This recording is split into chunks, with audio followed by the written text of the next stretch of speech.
मित्रों, नमः संस्कृताय। आज इस लेक्चर में हम लोग एक टॉपिक है भारतीय दर्शन, जो यूपीएससी में क्वेश्चन नंबर 7 और कभी कभी क्वेश्चन नंबर 6 में भी मार्जिन करते रहता है और क्वेश्चन नंबर 5 में हमेशा इससे प्रश्न पूछे जाते हैं जो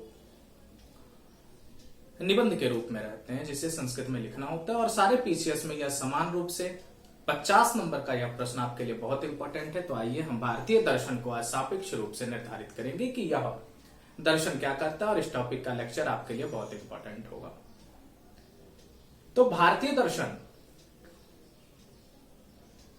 इंडियन फिलोसॉफी, तो सबसे पहले इसमें समझने की बात है कि दर्शन क्या है। तो दर्शन किसे कहते हैं?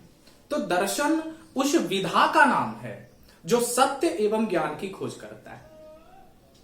सत्य और ज्ञान की खोज करता है, यानी यह कुल मिलाकर के एक विचारधारा है। और यह एक ऐसी विचारधारा, और विचारधारा कैसे आ रही है? तो यह लॉजिकली है, यानी यह तर्कपूर्ण है, इसमें प्रोसीजर है, यानी यह एक विधि है, और यह क्रमबद्ध रूप से, कहीं कोडिफाइड रूप से रखी गई है और सीक्वेंसली है। तो यह विचारधारा हमेशा इन 3 विधियों से आती है।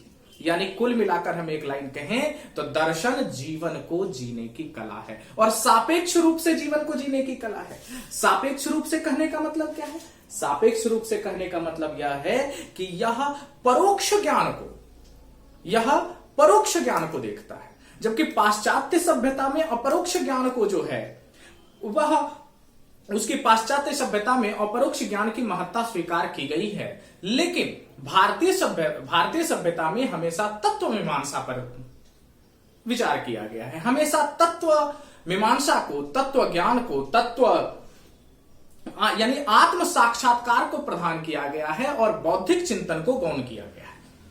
यानी कुल मिलाकर हम यह कहें तो यह जीवन को जीने की कला है। और दर्शन का जन्म कैसे होता है? तो दर्शन का जन्म हमेशा अनुभव और परिस्थिति के अनुसार से होता है। जैसी परिस्थिति होती है, आप पिछले समय में जाएं, जब देखें बुद्ध का जन्म क्यों हुआ, बौद्ध दर्शन का जन्म क्यों हुआ, जैन दर्शन का जन्म क्यों हुआ, यानी वहां पर कुल मिलाकर के एक यह चीज निर्धारित की गई है कि उस समय की समाज, उस समय की संस्कृति कैसी थी, और उस संस्कृति के अनुसार से ही इस दर्शन का जन्म हुआ। तो अनुभव और परिस्थिति के अनुसार से जन्म होने के कारण ही संसार के भिन्न भिन्न व्यक्तियों ने समय समय पर अपने अपने अनुभव और परिस्थितियों के अनुसार भिन्न भिन्न प्रकार के जीवन दर्शन को अपनाया है।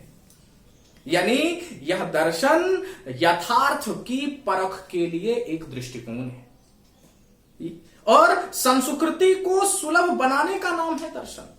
मनुष्य के अंदर नैतिकता लाने का मार्ग है दर्शन। और भारत की संस्कृति, क्योंकि हम यहां भारतीय दर्शन पढ़ेंगे, तो भारत की संस्कृति जहां विविधता है, उस विविधताओं में एकता दर्शाता है दर्शन। यानी एक दूसरे के प्रति विश्वास है दर्शन। हमारा भारतीय दर्शन कहता है, यानी हमें तुच्छ से तुच्छ, महान से महान बनाने का कार्य करता है दर्शन। चाहे वह झुग्गी झोपड़ियों में रह रहे हों, चाहे वह वहां से लेकर के 4th फ्लोर पर बैठे हुए हमारे और आपके बीच एक सद्भाव का कार्य करता है दर्शन। यानी यह दर्शन अपने आप में एक अलग पहचान रखता है, और इसी के अनुसार से जन्म होता है, जो करता क्या है? सत्य और ज्ञान की खोज करता है। तो दर्शन शब्द जो है यह संस्कृत के दृश्य धातु से बना हुआ है, और जिसका अर्थ दृश्य मतलब देखना, ल्युट प्रत्यय लग गया दर्शनम, यानी देखा जाना, यानी जिसके द्वारा देखा जाए या तत्व का साक्षात्कार हो सके। जैसे शुभ और अशुभ क्या है, नैतिकता क्या है, संसार की उत्पत्ति कैसे हुई है,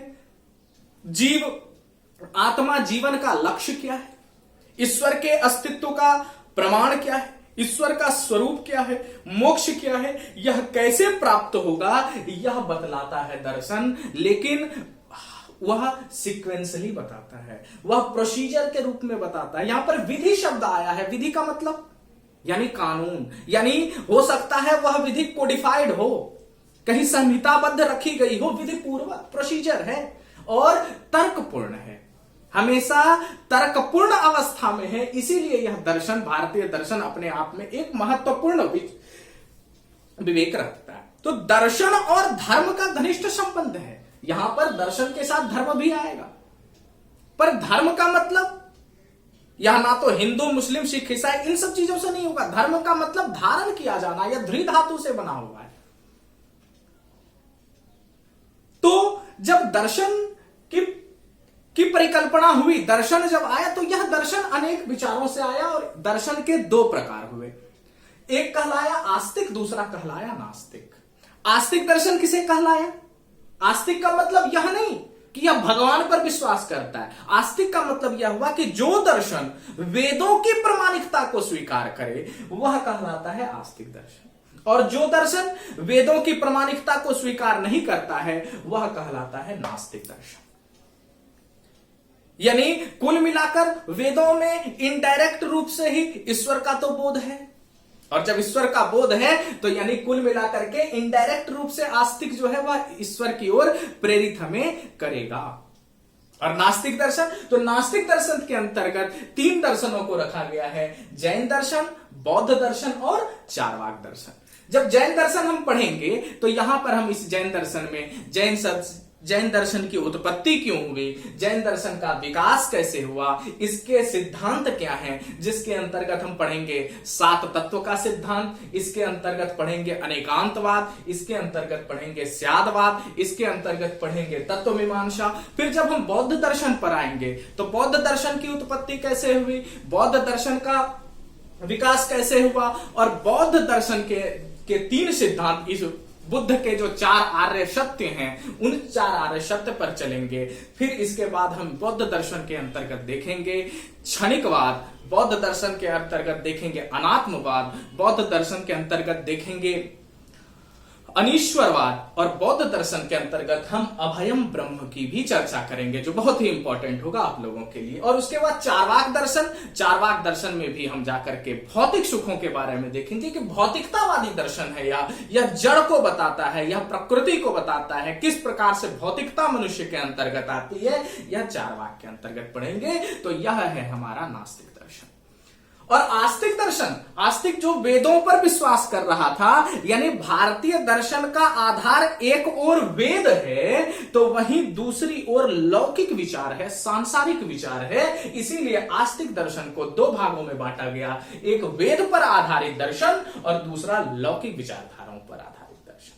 लेकिन यह नहीं समझना चाहिए कि जो लौकिक है वह वेद विरोधी है, वेद विरोधी बिल्कुल नहीं है। इसे दो भागों में बांटा गया, यानी वेद पर आधारित दो दर्शन हुए, एक मीमांसा दर्शन जो जैमिनी ने निकाला, और दूसरा वेदांत जिसके अंतर्गत हम पढ़ेंगे अद्वैतवाद। और यहां पर ब्रह्म की परिकल्पना होने लगेगी, ब्रह्म को बनाया जाएगा। अद्वैतवाद जिसके शंकराचार्य जो है प्रवर्तक रहे हैं, और अद्वैतवाद के अंतर्गत ब्रह्म, निराकार ब्रह्म की परिकल्पना होने लगेगी।